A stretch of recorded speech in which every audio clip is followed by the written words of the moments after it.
आत्मा एक सॉफ्टवेयर है। ठीक है, शरीर जो है मानो कंप्यूटर है। ठीक है, अब ये वाला सॉफ्टवेयर जो है, आपका कंप्यूटर खराब होता जाए या कुछ भी हो जाए, आप इस सॉफ्टवेयर को अगले अगले दूसरे कंप्यूटर में डाल सकते हो, मानो आपने कोई खास सॉफ्टवेयर लिया हुआ है। इसी तरह से बॉडी जो है, बॉडी खत्म हो जाती है, बॉडी की एज है, बॉडी की लिमिट है, तो बॉडी खत्म हो जाती है जब डेथ हो जाती है, अनटाइमली हो, ओल्ड एज हो, जैसे भी हो। लेकिन जो उसकी आत्मा है, कॉन्शियसनेस जिसे हम कहते हैं, वो चलती रहती है, आत्मा अमर है। ये जो स्ट्रॉन्ग नफरत और स्ट्रॉन्ग प्यार है ना, ये दोनों ही रिश्ते पिछले जन्म से आ रहे होते हैं। मैम, ऐसा भी होता है कि किसी इंसान ने पिछला जन्म देखा और कुछ बुरा देख लिया और उसके बाद उसे एक ट्रॉमा हो जाता है कि हाय मेरे साथ ऐसा हुआ था। मेंटल स्टेबिलिटी रहती है पिछला जन्म देखने के बाद, या इंसान जो है कहीं ना कहीं इस बात को लेकर परेशान हो जाता है कि मैंने क्या देख लिया और क्यों देखा? इसमें दो बातें हैं, एक है पास्ट लाइफ रिग्रेशन, एक है पास्ट लाइफ रिग्रेशन थेरेपी। कि आप पूरी दुनिया में कारपेट नहीं बिछा सकते क्योंकि आपको कांटे चुभते हैं, आप खुद जूते पहनेंगे। तो जो काम करना है वो खुद पे करना है। एक लड़की आती थी, उसको बहुत ज़्यादा माइग्रेन हेडेक्स की प्रॉब्लम थी। सिर में इतना ज़ोर ज़ोर का दर्द होता था कि कई बार वो दीवार पे सर मारती थी कि मुझे बहुत दर्द हो रहा है, और दवाई, सर को ज़ोर से बांधना और लाइट बंद कर दो। और जब पहली बार आई तो कहीं कुछ रेड पड़ा हुआ था मेरे ऑफिस में, लाइक ये हटा दो बिल्कुल और एकदम अंधेरा कर दो। इतनी बड़ी प्रॉब्लम उसको थी हेडेक की, हर छोटी चीज़ से ट्रिगर हो जाता था उसको। तो जब हमने उसका सेशन किया, हमारे चैनल के साथ जुड़े सभी दर्शकों को प्यार भरी सत श्री अकाल, नमस्कार। नमस्कार दोस्तों, शुरू से ही इंसान के मन में जिज्ञासा रही है ये जानने की कि आने वाले समय में हमारे साथ क्या होगा। क्या हमारा पुनर्जन्म हुआ है? क्या हमें पिछले कर्मों का भी हिसाब किताब इस जन्म में देना पड़ता है? क्या हमारे पास कोई नेगेटिव एनर्जी है जिससे हमें छुटकारा पा लेना चाहिए? किस तरह से हम अपना ऑरा क्लीन करें? बहुत सारे सवालों के जवाब आज हम जानने की कोशिश करेंगे। आप देख रहे हैं आरडी प्रोडक्शंस चैनल। मैं हूं रीना और मेरे साथ है मैडम पूनम शर्मा, जिन्हें इस क्षेत्र का 25 साल से ज़्यादा तजर्बा है। मैडम, आपका बहुत बहुत स्वागत है। Thank you so much. Madam, सबसे पहले तो मैं यही पूछूंगी कि क्या वाकई पुनर्जन्म होता है? पुनर्जन्म बिल्कुल होता है। ऐसे बहुत सारे किस्से हमारे सामने आए हैं जिन्हें छोटे बच्चों को अपने पूर्व जन्म की बहुत सारी बातें याद हैं, और अब ये बहुत सारी केस स्टडीज हैं जिनके ऊपर भी किताबें भी छप चुकी हैं। और इसके अलावा जब हम ये सेशन करते हैं, पास्ट लाइफ रिग्रेशन के जो हम सेशन करते हैं, उसके अंदर चीजें निकल के आती हैं जिसका इस लाइफ से सीधा सीधा रिलेशन होता है। यानी कि मैम, जैसे कई बच्चे होते हैं ना, वो छोटे होते बड़े एक्टिव होते हैं, उन्हें सिखाया भी नहीं गया होता। किसी को फोटोग्राफी का शौक होता है, कोई म्यूजिक बहुत अच्छा बजाते हैं, तो ये पिछले जन्म का ही चीजें जो है इस जन्म में हमारे साथ चल कर आती है। हाँ, ये पिछले जन्म का टैलेंट है जो उसके साथ आ जाता है। कोई कोई लकी होता है जिससे अपना वो टैलेंट पता होता है, लेकिन कई बार लोग या अक्सर वो टैलेंट भूल जाते हैं। जब हम रिग्रेशन सेशन करते हैं तो हम टैलेंट लाइफ एक्सप्लोर करने वाला भी, जिसमें उसके अंदर कोई खास कला है, वो वाला सेशन भी करते हैं। सिर्फ सुख दुख वाली बातें नहीं करते, ये वाली चीजें भी हम चेक करते हैं। मैम, याद किसको रहता है? जैसे आपने भी कहा कि कई बच्चों को बचपन से ही याद रहता है कि मेरा जन्म पहले हुआ था, लेकिन ज्यादातर लोगों को कुछ भी अपने पिछले जन्म का याद नहीं रहता। कुछ बच्चों को या कुछ लोगों को अपना पिछला जन्म इतना बारीकी से, इतना ध्यान से याद कैसे रह जाता है? क्योंकि उनकी जो मेमोरी है, सोल तो सेम है ना। तो सोल एक मेमोरी लेके चलती है अपनी। तो जैसे कि नेगेटिव मेमोरी की अगर आप बात करें, मानो किसी की एक्सीडेंट में डेथ हुई या किसी को कहीं चोट लगी पिछले जन्म में, तो इस जन्म में उसको कुछ अनएक्सप्लेन्ड पेन्स एंड एक्स, जिसे हम कहते हैं कि यहाँ वहाँ दर्दें हैं जिसका डॉक्टर कोई रूट कॉज नहीं पता कर पा रहे, ट्रीटमेंट नहीं वर्क कर रहा। तो जब उनके रिग्रेशन सेशन करते हैं, वहां पे जब उनकी हीलिंग होती है, क्योंकि वो सोल मेमोरी लेके आई होती है, वो वाली मेमोरी को जब हम डिलीट करते हैं तब जाके उसकी हीलिंग होती है। तो वो सोल जो है वो अपनी एक प्रोग्रामिंग, एक मेमोरी लेके साथ चलती है। मतलब आत्मा जो है अमर है, वो सिर्फ शरीर जो है बदलती है, हम ये कह सकते हैं? अच्छा, मैं आपको थोड़ा सा क्लियरली एक्सप्लेन करती हूँ, है ना। आत्मा एक सॉफ्टवेयर है, ठीक है। शरीर जो है मानो कंप्यूटर है, ठीक है। अब ये वाला सॉफ्टवेयर जो है, आपका कंप्यूटर खराब होता जाए या कुछ भी हो जाए, आप इस सॉफ्टवेयर को अगले अगले दूसरे कंप्यूटर में डाल सकते हो, मानो आपने कोई खास सॉफ्टवेयर लिया हुआ है। इसी तरह से बॉडी जो है, बॉडी खत्म हो जाती है, बॉडी की एज है, बॉडी की लिमिट है, तो बॉडी खत्म हो जाती है जब डेथ हो जाती है, अनटाइमली हो, ओल्ड एज हो, जैसे भी हो। लेकिन जो उसकी आत्मा है, कॉन्शियसनेस जिसे हम कहते हैं, वो चलती रहती है। आत्मा अमर है। तो आत्मा अपने संस्कार लेके चलती है, आत्मा अपनी मेमोरी लेके चलती है। इस तरह से वो आत्मा की एक सोल की अपनी जर्नी होती है। जी मैम, जैसे आप पास्ट लाइफ में लेकर जाते हैं, पहली बात तो ये कि जरूरत क्यों पड़ती है, क्यों लोग आते हैं आपसे कहते हैं कि हमें अपना पिछला जन्म दिखाए? मेरे पास दो तरह के लोग आते हैं। अच्छा। एक तो वो कहते हैं कि जी हमें एक्सप्लोर करना है कि पास्ट लाइफ है या नहीं। उन्हें कुछ ऐसे ही एक्सप्लोर करना होता है रैंडमली। मैं उन केसेस को ज्यादा अप्रिशिएट नहीं करती। दूसरे लोग आते हैं जो प्रॉब्लम लेके आते हैं, जैसे कि मुझे जानना है कि मेरा ये संबंध क्यों बार बार खराब हो रहा है, क्यों मेरा इतना दुख क्यों है मेरी लाइफ में, इस चीज का रीजन क्या है। तो वो हम पास्ट लाइफ में देख सकते हैं कि कहाँ से उसने क्या उसका कार्मिक संबंध है इस व्यक्ति से, या क्या उसने कोई लेसन सीखना है, या कोई और कारण है, वो हम देखते हैं सेशन में। तो उसकी हीलिंग होती है इसके बेस पे। मैडम, जैसे पिछले जन्म में अगर हमने अच्छे या बुरे कर्म किए हैं, उसका फल इस जन्म में मिलता है? बिल्कुल मिलता है, अच्छे या बुरे दोनों का मिलता है। अच्छा। ठीक है। तो कई बार तो हमें पता होता है कि हमने क्या बुरे कर्म किए हैं, मतलब सेशन में हमें पता चल जाता है कि हमने क्या बुरे कर्म किए हैं। कई बारी हमने लेसन सीखना होता है अगेन, कई बारी हमने उन बुरे कर्मों की वजह से हमारा रिवेंज लाइफ होती है। मैं आपको एक्सप्लेन करती हूँ।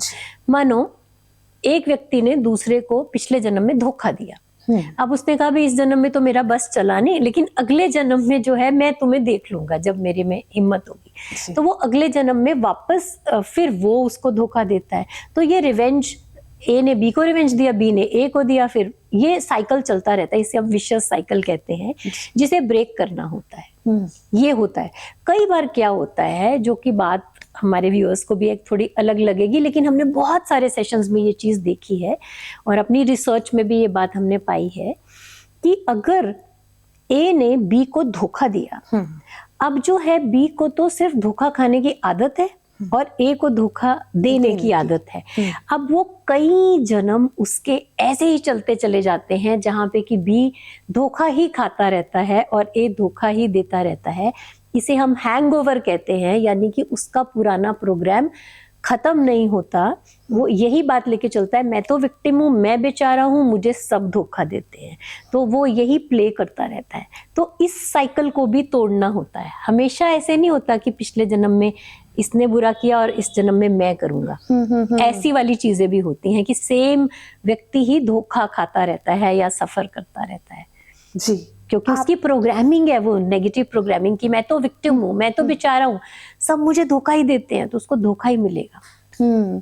तो आप ये साइकिल तोड़ते कैसे हैं?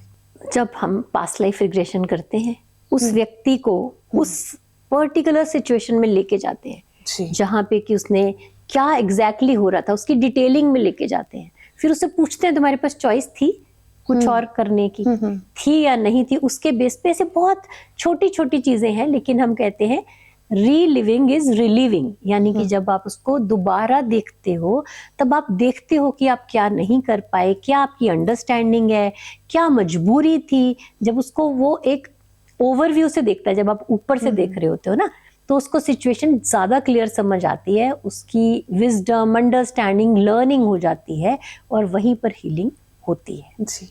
इसके अलावा एक और लेवल पे हीलिंग होती है। अगर उसने फिजिकली वो ट्रॉमा उठाया है, जैसे बॉडी में उसके चोट लगी, दर्द हुई या जो भी हुआ, तो उसको भी रिलीज करते हैं। मैं चाहूंगी कि आप नाम मत लीजिए, लेकिन अपने कुछ ऐसे केस जो बहुत इंपॉर्टेंट रहे हैं, जो जहां पर आपको लगा है कि इंसान जो है बहुत सफर कर रहा था और पास्ट लाइफ रिग्रेशन से उसको आराम मिल गया है, वो हमारे दर्शकों के साथ शेयर जरूर कीजिए। ठीक है, तो मैं आपको केस बताती हूँ। एक लेडी आई थी मेरे पास और उसकी लाइफ में रिलेशनशिप्स को लेके इतनी प्रॉब्लम्स थी कि हर जगह सिर्फ वो सबके लिए कर रही थी और जितना भी तन से, मन से, धन से, और जितना भी जिसके लिए भी कर रही थी उसको वापस बदले में सिर्फ जूते पड़ते थे, उसको सिर्फ वो निंदा ही करते थे कि भाई, और किसी भी चीज का कोई भी कसूर है तो उस पर डाला जाता था कि ये तुम्हारी गलती है। सब कुछ करके भी उसने लोगों को अपने घर में रखा हुआ था, अपने कुछ रिलेटिव्स को, जिन्हें वो सिर्फ बेसिक नीड्स ही नहीं पूरी कर पा रही थी, लग्जरीज भी दे रही थी, फिर भी वो उससे झगड़ा करते थे और उसी से दुश्मनी निकालते थे। तो जब हमने उसका सेशन किया, वो बिल्कुल एक ऐसी हालत में आई कि बस मेरे तो लाइफ जैसे खत्म है। जब हम बिल्कुल हार जाते हैं ना, तो जब हमने उसका पास्ट लाइफ रिग्रेशन किया तो हमने देखा कि उसके ये सारे जो हेल्पलेसनेस है कि मुझे ही करना है, ये पिछले जन्म से आ रही थी। जैसे मैंने कहा ना कि कुछ जन्म ऐसे होते हैं कि जिसमें आपका पुराना पैटर्न आप कंटिन्यू करते हो। तब वो हेल्पलेस थी, तब वो बेचारी थी, इस हालत में नहीं थी कि वो अपने लिए खड़ी हो सकती। अब सब कुछ होने के बावजूद भी सेम पैटर्न कंटिन्यू हो रहा है कि मुझे ही करना है, मुझे ही करना है, और बदले में आई एम ओके, अब ये मेरी मम्मी है, अब ये मेरा भाई है, अब ये मेरा पति है, मतलब कुछ भी करके सब उसे ही दोष देते थे जी। तो उस सेशन में जब हमने रिग्रेशन किए, एक नहीं, इस पर्टिकुलर केस में कई सेशंस हमें रिग्रेशन के करने पड़े, क्योंकि बहुत कॉम्प्लिकेटेड केस था और बहुत सारे इश्यूज, मल्टीपल इश्यूज थे, मल्टीपल लाइफ्स के। अच्छा। और वो क्लाइंट अवेयर था क्योंकि उसको हर बार डिफरेंस आता था लाइफ में, उसकी पूरी उसके अंदर एक हिम्मत आती थी अपनी लाइफ को आगे जीने में। और ऐसा नहीं कि उससे रिश्ते खराब हो रहे थे, रिश्ते सुधरते हुए एक बाउंड्रीज रख के आगे बढ़ने की जो है कोशिश कर रही थी। यानी कि इंसान जो है वो कई अपनी पुरानी जिंदगियां देख सकता है। इंसान अलग अलग सेशंस में तो कई जिंदगियां देख ही सकता है, लेकिन एक पर्टिकुलर सेशन में भी एक से ज्यादा जिंदगियां देख सकता है। अच्छा मैम, ऐसा होता है कि कई बार क्या होता है कि हमारे इस जन्म में कई रिश्ते होते हैं, कईयों के साथ हमें लगाव होता ही नहीं है, चाहे वो खून के हों, चाहे वो बहुत ही क्लोज हों, और कई लोगों के साथ ना बहुत अटैचमेंट फील होती है, चाहे हमारा उनके साथ खून का या पारिवारिक रिश्ता ना भी हो। बिल्कुल। तो क्या ये जो रिश्ते हैं ये भी पिछले जन्म से चले आ रहे हैं कि किसी को देखकर हमें बहुत अपनापन महसूस होता है और किसी के साथ बेवजह नफरत होने लगती है? तो ये जो स्ट्रॉन्ग नफरत और स्ट्रॉन्ग प्यार है ना, ये दोनों ही रिश्ते पिछले जन्म से आ रहे होते हैं, क्योंकि ये हमारी सोल फैमिली का हिस्सा होते हैं। और जिससे हमें नफरत होती है या जो हमें टॉर्चर करता है, जो हमारे लिए खराब व्यक्ति है इस जन्म में, वो आम भाषा में तो हम उसे वैसे कह देते हैं हमारा वेलविशर नहीं है, हमारा दुश्मन है जी। लेकिन सोल ग्रोथ के लिए कई बार वो व्यक्ति बेचारा बुरा रोल प्ले करता है ताकि हम स्ट्रांग हो सकें, हम कुछ सीख सकें। तो वो अपनी सोल को उस लेवल पे लाता है, खराब लेवल पे, जहां वो टॉर्चर करता है, मतलब उसे शौक नहीं है वो करने का, लेकिन वो करता है क्योंकि जब तक वो आपके साथ वो इतना आपको तंग नहीं करेगा, आपकी बाउंड्रीज पुश नहीं करेगा कि आप कहो कि अब मुझे अपने पैरों पे खुद खड़े होना है, तो वो अपने आप को नीचे लेके आता है ताकि आप अपने लेसन सीख सको, स्ट्रांग हो सको। ये आपने बहुत अच्छी और बहुत नई बात बताई, क्योंकि जब भी हम बातें करते हैं तो यहाँ तक सीमित होता है कि हाँ भी पिछले जन्म का रिश्ता है इसलिए हमें किसी के साथ अटैचमेंट फील होती है, और किसी के साथ अगर अच्छा फील नहीं कर रहे तो वो भी पिछले जन्म का है। लेकिन आपने ये कहा कि हर एक सोल जो है ना वो किसी मीनिंग के साथ यहाँ आती है, और अगर कोई सोल हमें दुख पहुंचा रही है तो उसके पीछे भी रीजन ये है कि शायद हमें और स्ट्रांग बनना है। तो यानी कि जो भी सोल हमारे साथ है, हम इस दुनिया में जिसके साथ भी मिलते हैं वो सारे जो है कहीं ना कहीं हम कनेक्टेड हैं। हम सारे नहीं, बट मैक्सिमम लोग कनेक्टेड होते हैं। दो तरह के कनेक्शन होते हैं। एक कनेक्शन होता है हमारे सोल ग्रुप में से आए हैं, हम इन्हें पिछले जन्म में भी जानते थे और हमने ये डिसाइड किया, आप मानो कि स्कूल का प्ले होना है और टीचर ने सब स्कूल में लोगों को बुलाया, उन्होंने बोला ये प्ले होना है और ये स्टोरी है, तो कौन क्या बनेगा, ठीक है, कौन अच्छा बनेगा, कौन बुरा बनेगा, कौन हीरो, कौन हीरोइन, विलेन, कौन वो फादर मदर कौन बनेंगे, तो वो डिसाइड किया है ना। तो सबने चूज किया कि मैं ये प्ले करूं, प्ले में मैं ये वाला रोल प्ले करूंगा। तो इसी तरह बर्थ लेने से पहले सोल फैमिली, जब एक सोल ग्रुप होता है हमारा, हम वहाँ बात करते हैं और फिर हम ये डिसाइड करते हैं कि कौन क्या रोल प्ले करेगा और वो रोल क्यों प्ले करेगा। एग्जाम इसमें स्कूल में तो हम प्ले करते हैं ना सिर्फ प्ले के लिए, लेकिन सोल फैमिली में हम डिसाइड करते हैं कि हम ये रोल क्यों प्ले करेंगे, क्योंकि मुझे क्या लेसन सीखना है या क्या एक्सपीरियंस करना है। ये जिससे हम कहते हैं हमारा कर्मा क्या है, हमारा रोल क्या है इस लाइफ में, क्यों हम आए हैं, क्या करने आए हैं। तो वो उसके लिए हम वो जो लोग हैं उन्हें हम जो आपने कहा कि जिन्हें हम जानते हैं या नहीं जानते, कुछ लोग हमारी सोल फैमिली का हिस्सा होते हैं और कुछ लोग अलग सोल फैमिली से आते हैं, लेकिन वो हमारे लिए प्ले करते हैं क्योंकि हमारा इश्यू होता है कि व्यक्ति, चाहे मानो मुझे आपके साथ मेरा कोई लर्निंग लेसन है, फिर तो मैं और आप इकट्ठे आ गए, लेकिन मेरा एक सिर्फ लेसन है, मुझे फर्क नहीं पड़ता कि जैसे ये पॉडकास्ट में आप कर रहे हो या कोई और कर रहा है, बट मेरा ये है कि मुझे ये बोलना है ना। तो फिर वो कोई भी व्यक्ति जिसका भी ये लेसन होगा कि उसे इसके साथ प्ले करना है, तो वो दूसरा व्यक्ति आ जाएगा फिर। जी मैम, बहुत सारे लोग जो है वो कहते हैं कि ये इमेजिनेशन है, इसमें कुछ भी सच नहीं है, ये बेवकूफ बनाया जा रहा है लोगों को कि हम जब सोते हैं तब भी तो सपने आते हैं, हम कहीं और चले जाते हैं और हमें वो रियलिटी का एहसास होता है। इसी तरह से ये जो पास्ट लाइफ है, जो हमारी दबी हुई इच्छाएं हैं, या हम जो पीड़ित हैं, या हम जो एक इमेजिन करते हैं कि हम ऐसे थे या हम ऐसे होना चाहते हैं, वही इमेजिनेशन काम करती है। पिछले जन्म जैसी कोई चीज नहीं है। तर्क के साथ क्या बताना चाहेंगे? अच्छा, एक तो ये है कि अगर जब हम सोते हैं तो भी हमारी जो सोल है वो इधर उधर विचरण करके वापस आती है। अच्छा, ठीक है, वो भी, और जो हमें सपने आते हैं वो भी हम एक पैरेलल रियलिटी में, एक अलग दुनिया में चले जाते हैं। अब इसको एकदम ऐसे समझाना, क्योंकि हमारा फ्यूचर भी अभी है, पास्ट प्रेजेंट फ्यूचर टाइम का मोहताज नहीं है। इस बात को थोड़ा आसानी से नहीं समझाया जा सकता इतने कम समय में। लेकिन जैसे आपने मुझे कहा कि लोग कहते हैं कि ये इमेजिनेशन है, अगर ये इमेजिनेशन है तो फिर हीलिंग, जो बहुत बड़े लेवल पे लोगों की अंदर से हीलिंग होती है, लाइफ ट्रांसफॉर्म होती है, वो कभी ना हो।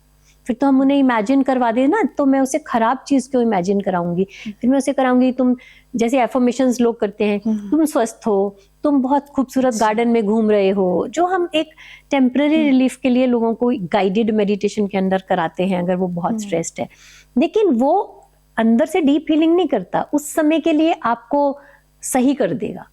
जैसे कि मानो ये क्रीम गोरा होने की है, ये क्रीम ऐसा करने की है ना, वो ऊपर से कर लिया आपने, लेकिन अंदर से जब तक वो प्रॉब्लम ठीक नहीं होगी, अगर वो न्यूट्रिशन कम है, विटामिन कम है, जब तक आप अंदर से उसको ठीक नहीं करेंगे तब तक वो प्रॉब्लम ठीक नहीं होगी। और हमारे पास ऐसे लिस्टेड केसेस हैं, सिर्फ हमारे पास इंडिया में ही नहीं, हमारे पास वर्ल्ड वाइड इंटरनेशनल लेवल पे बहुत सारे केसेस हैं जहाँ पे कि लोग बड़ी बड़ी प्रॉब्लम्स के लिए आए, उनके कनेक्शन इस लाइफ और पास्ट लाइफ में कनेक्शन बने कि क्या कनेक्शन है, और जब उनको अंडरस्टैंडिंग आई, विजडम आई, उनके फिजिकल प्रॉब्लम ठीक हुए, उनके मेंटल प्रॉब्लम ठीक हुए, उनके रिलेशनशिप्स ठीक हुए। बट रैंडमली कि मैं देखूं मैं क्या था, पता नहीं कितने जन्म है पीछे, कौन सा देखेंगे और क्यों देखेंगे, वो वाले लोगों को जरूरत नहीं है कराने की। मैम, ऐसा भी होता है कि किसी इंसान ने पिछला जन्म देखा और कुछ बुरा देख लिया और उसके बाद उसे एक ट्रॉमा हो जाता है कि हाय मेरे साथ ऐसा हुआ था। मेंटल स्टेबिलिटी रहती है पिछला जन्म देखने के बाद, या इंसान जो है कहीं ना कहीं इस बात को लेकर परेशान हो जाता है कि मैंने क्या देख लिया और क्यों देखा? इसमें दो बातें हैं, एक है पास्ट लाइफ रिग्रेशन, एक है past life regression therapy. Okay, हम लोग जो है थेरेपी करते हैं। अगर आप सिर्फ रिग्रेस करा दिया, माने पीछे ले गए, आपको वॉर दिखा दिया, लड़ाई झगड़ा दिखा दिया, खून खराबा दिखा दिया और रिग्रेशन करा दिया, बस वापस ले आए कि आपने वो देख लिया, आप सोल्जर थे, आप मर गए थे, ठीक है, अब तो वो ट्रॉमा लेके आएंगे ही।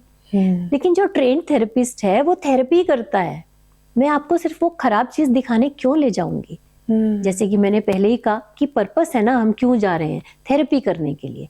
तो हम जाएंगे वहां पे सारा रिपेयर करके, वो सारा सीन जो है रिजॉल्व करके कि मैंने क्यों किया, देश के लिए जान दी, और सारी बॉडी का अगर ट्रॉमा जो भी है, जो पेन है मेंटल फिजिकल, उसको रिजॉल्व करके थेरेपिस्ट आपको वापस लेके आता है। तो मैं चूंकि हर सेशन कंप्लीट करती हूँ, ऐसे कभी सिर्फ रिग्रेशन करा के नहीं छोड़ देती, तो मेरे पास ऐसा कोई केस नहीं है। मैडम आपने एग्जाम्पल रिलेशंस की तो दी कि एक लड़की की आपने बताई, कोई और केस बताइए जिसमें हेल्थ इशू हुआ था किसी इंसान को, और जब आपने उसकी थेरेपी की उसके बाद उसका हेल्थ इशू पिछले जन्म से रिलेटेड था और वो दूर हुआ। जरूर, मैं हेल्थ इशू का बताती हूँ कि एक लड़की आती थी, उसको बहुत ज्यादा माइग्रेन हेडेक्स की प्रॉब्लम थी। सिर में इतना जोर जोर का दर्द होता था कि कई बार वो दीवार पे सर मारती थी कि मुझे बहुत दर्द हो रहा है, और दवाई, सर को जोर से बांधना और लाइट बंद कर दो।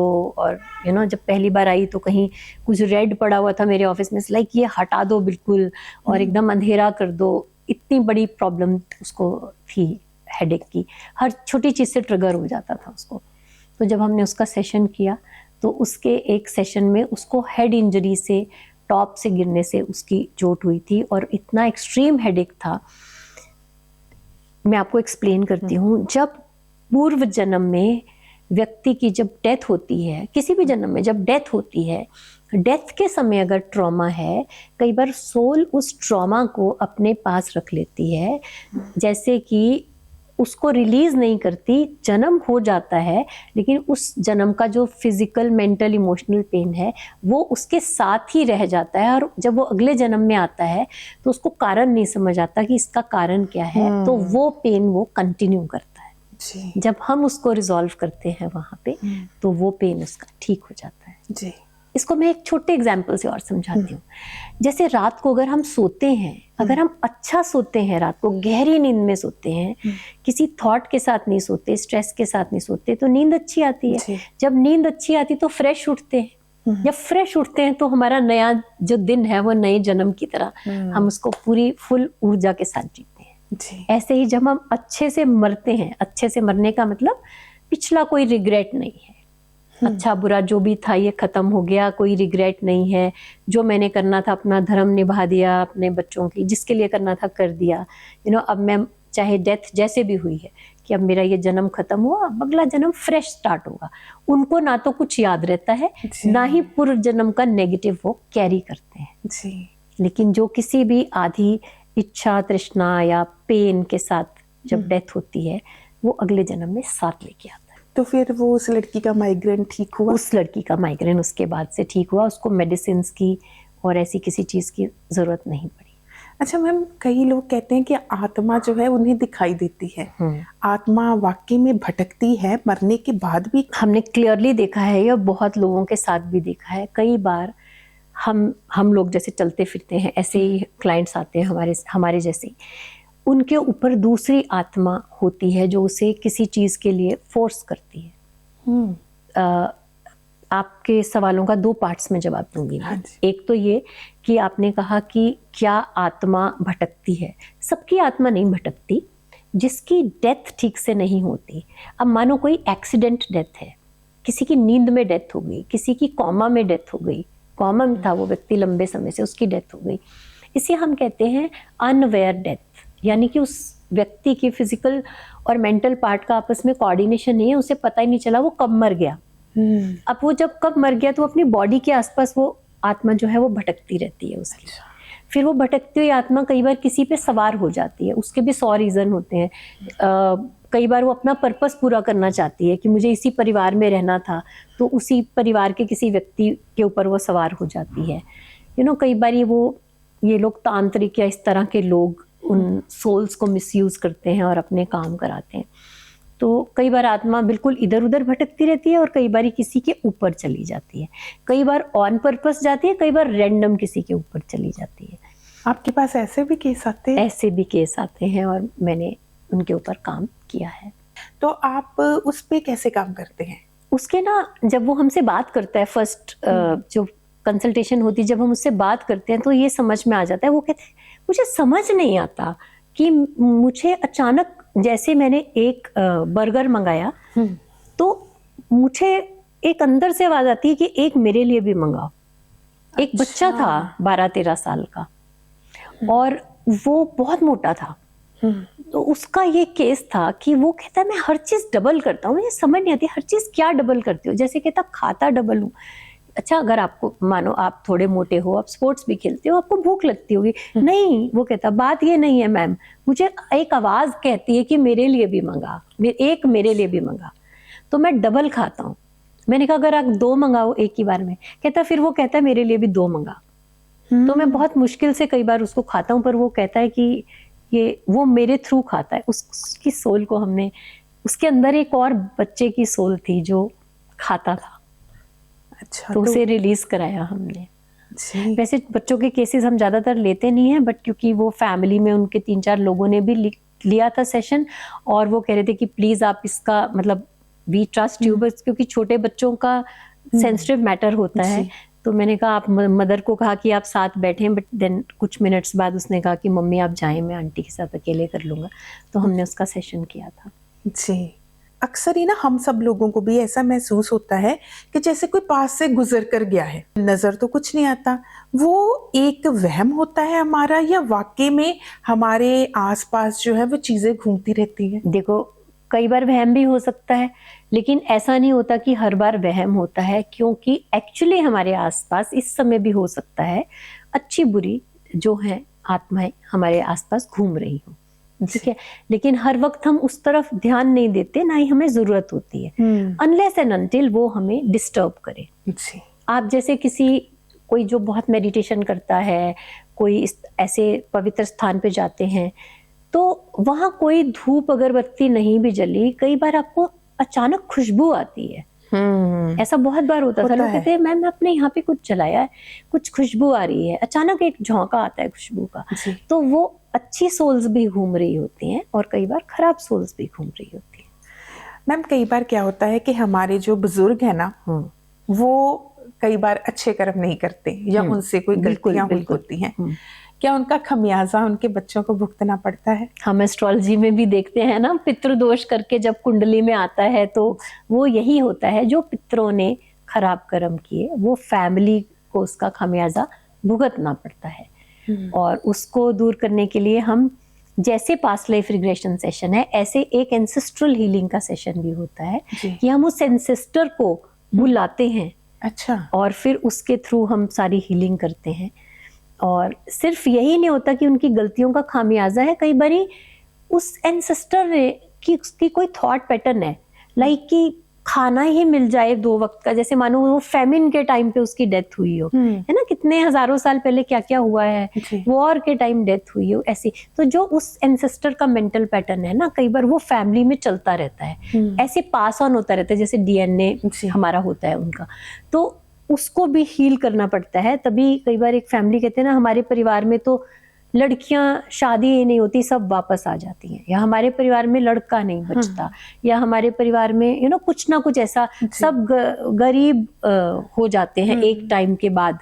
एक केस आया था जिसमें वो कहता था कि जो एल्डेस्ट मेंबर है ना, उसकी डेथ हो जाती है। तो ये लड़का था, ये 35 साल का था सिर्फ। तो कहता है कि देखो मेरे फादर की डेथ हो गई, पहले मेरे ताया जी की, फिर फादर की हुई, इनकी अनटाइमली हुई सबकी। कहता उसके बाद मेरा एक बड़ा कजन है, ताया जी का बेटा, उसकी डेथ हो गई। तो अब मैं इतना नर्वस रहता हूँ, कहता क्योंकि अब मैं एल्डेस्ट हूँ फैमिली में, तो मुझे लगता है मेरा नंबर कभी भी लग सकता है। तो वो दिल्ली से आया था। उसका हमने फिर जब केस किया तो उसका एंसेस्ट्रल कर्मा था, तो वो एंसेस्ट्रल कर्मा उसका क्लियर करवाया, फिर उसकी एंजाइटी भी खत्म हुई, और उसके बाद से वो निश्चिंत है। मैम कई बार क्या होता है कि इंसान जो है ना, बिना किसी कारण के नेगेटिव रहता है, सब कुछ लाइफ में ठीक चल रहा है, लेकिन जिसे हम कह सकते हैं ना, निराश ही रहता है। उसका उठने का मन नहीं करता, काम करने का मन नहीं करता, किसी से बात करने का मन नहीं करता। तो क्या कुछ नेगेटिव एनर्जी भी होती है इंसान में? देखो, इसमें अलग अलग चीजें होती है। एक तो होता है कि उसकी नेगेटिव थॉट पैटर्न है, एक है उसका घर का माहौल नेगेटिव है, सारे ही नेगेटिव हैं और सारा दिन रोना धोना ही लगा रहता है, और ग्रेटफुल नहीं है, जो नहीं है बस वही कमी कमी कमी की बात करते रहते हैं। ठीक है, एक उसका खुद का थॉट पैटर्न नेगेटिव है।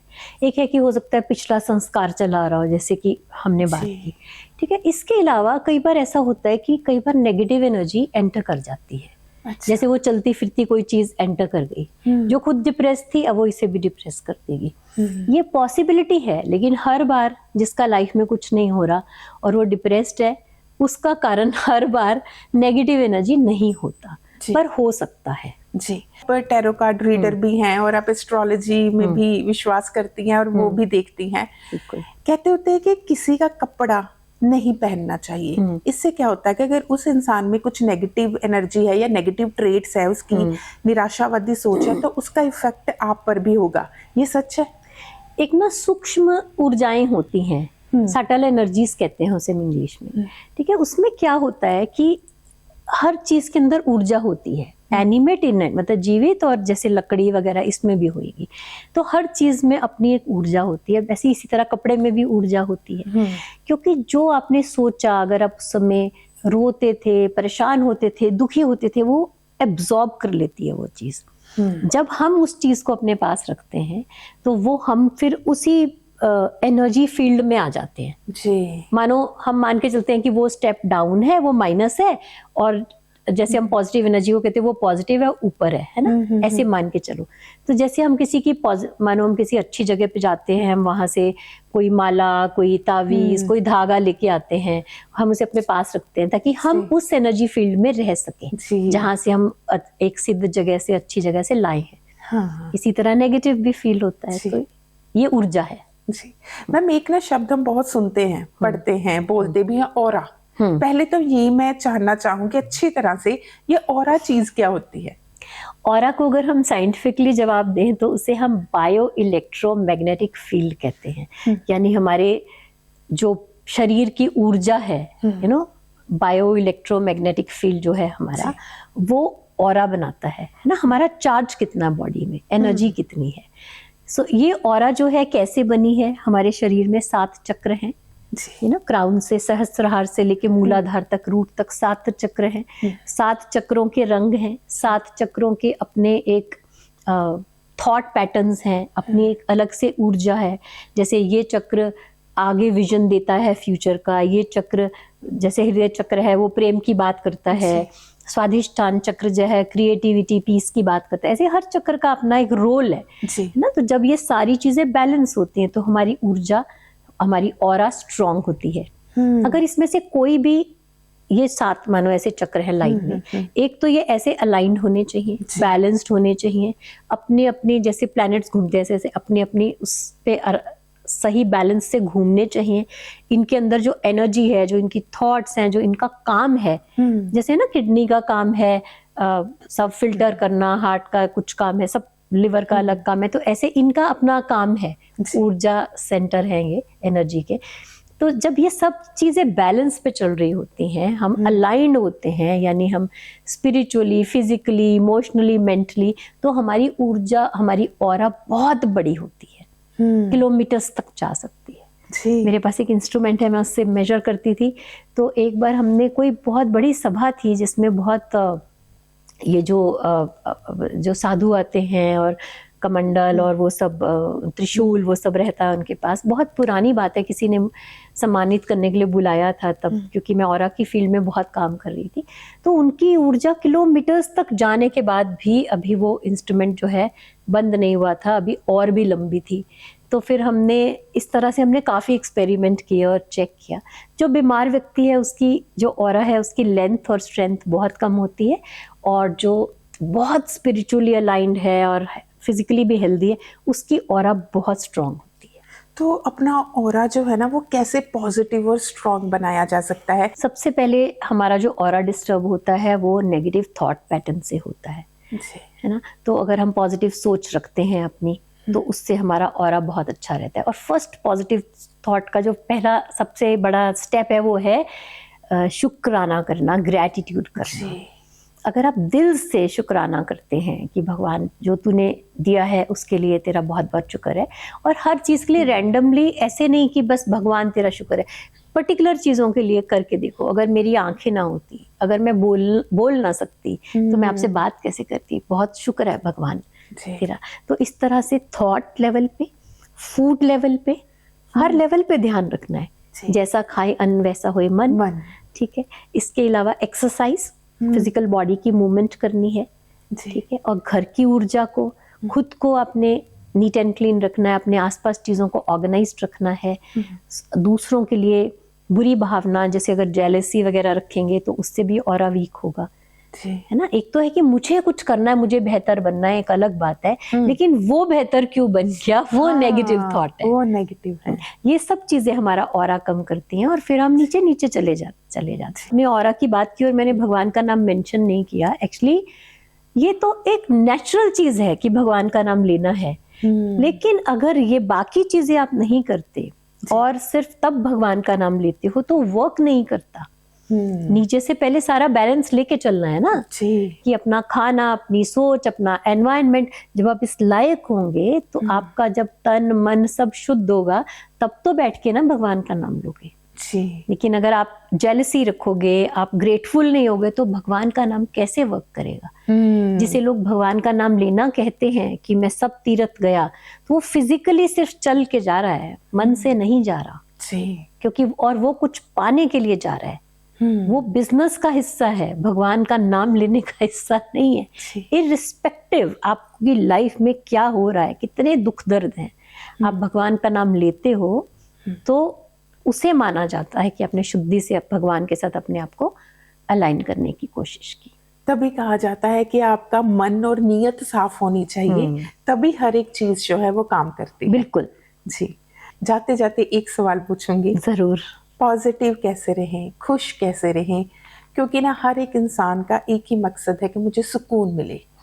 सबसे पहले तो उस व्यक्ति से हम ये पूछते हैं कि तुम्हारी खुशी की परिभाषा क्या है। जी। ठीक है, लेकिन अगर व्यक्ति ये कहता है कि मेरी खुशी की परिभाषा ये है कि बस ये मेरे बच्चे मेरी इज्जत करें, या मेरा पति मेरे साथ ऐसे बिहेव करे, या मेरे माता पिता मेरे साथ ऐसे बिहेव करें, तो वहां हम कुछ नहीं कर सकते, क्योंकि वो खुश रहने के लिए ये नहीं कह रहा है कि मैं क्या करूं, वो चाहता है कि मेरे आसपास वाले अपना बिहेवियर बदले। हाँ, वही उम्मीदें, वही इच्छाएं। हाँ। तो आसपास वालों के ऊपर हम कुछ नहीं कर सकते।